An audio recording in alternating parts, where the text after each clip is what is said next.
Hi అండి అందరికీ. ఈరోజు ఎంతో టేస్టీ అండ్ హెల్దీ అయిన రాగి జావా లేదా రాగి అంబలి ఎలా చేసుకోవాలో ఈ వీడియోలో చూద్దాం.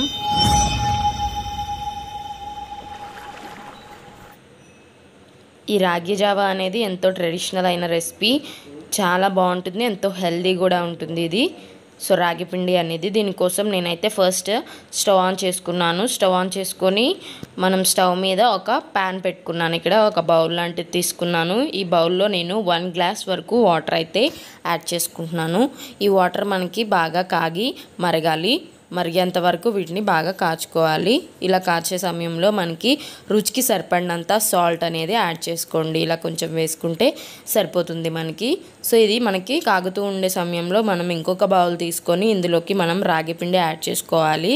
ఇక్కడైతే నేను 1 స్పూన్ వరకు తీసుకున్నాను. 1 స్పూన్ అయితే 1 గ్లాస్కి సరిపోతుంది. ఇలా 1 స్పూన్ వరకు ఇలా రాగి పిండిని ఒక చిన్న గిన్నెలోకి తీసుకొని ఇందులోకి కొంచెం వాటర్ పోసుకొని ఎక్కడ ఉండలు కట్టకుండా ఇదంతా కూడా నీట్గా మిక్స్ అయ్యేలాగా బాగా కలుపుకోవాలి. మనకి ఉండలు కడితే రాగి జావ అనేది అంత పర్ఫెక్ట్గా రాదు.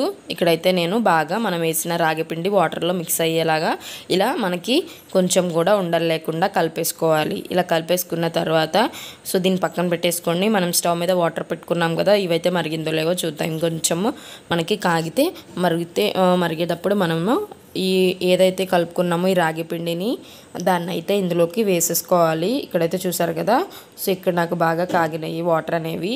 ఇప్పుడు మనం ఏదైతే రెడీ చేసేసుకున్నామో ఒక చిన్న గిన్నెలో దాన్ని అయితే ఇందులోకి వేసేసుకోవాలి. ఇలా మొత్తం వేసేసుకొని నీట్గా దీన్ని కూడా మనం బాగా కలుపుకోవాలి. సో ఇది కొంచెం చిక్కబడేంత వరకు ఒక 5 మినిట్స్ వరకు దీన్ని బాగా కాచుకుంటే మనకి ఇది రాగి జావ అనేది రెడీ అవుతుంది. ఒకసారి చూసారు కదా, సో ఇక్కడ నేను 5 మినిట్స్ ఇలాగే ఉడికించేసాను. ఇదంతా కూడా దగ్గర పడి ఎలా ఉందో చాలా స్టిక్కీగా ఉంది. సో ఇప్పుడైతే స్టవ్ ఆఫ్ చేసేసుకుందాం. ఇలా స్టవ్ ఆఫ్ చేసేసుకొని దీన్ని పక్కన పెట్టేసుకొని తర్వాత మనం ఒక బౌల్లోకి కొంచెం పెరుగు అనేది తీసుకోవాలి.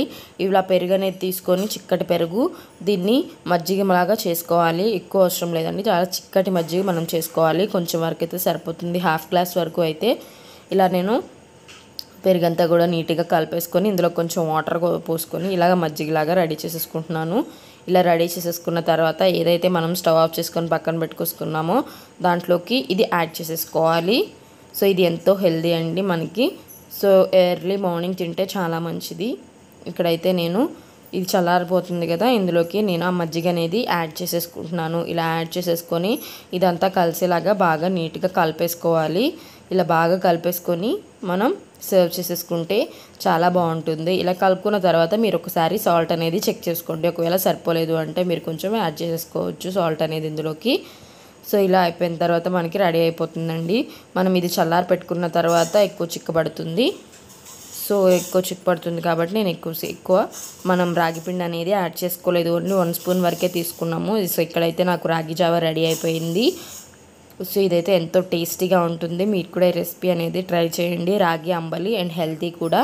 సో చాలా ఈజీగా మనం ఎర్లీ మార్నింగ్ చేసేసుకొని బ్రేక్ఫాస్ట్ లాగా చేసేసుకోవచ్చు. సూపర్ టేస్టీగా ఉంటుంది. మీరు ఈ రెసిపీ అనేది ట్రై చేయండి రాగి జావ. అండ్ సబ్స్క్రైబ్ చేసుకోండి సుజస్ విఆర్ వ్లాగ్స్కి.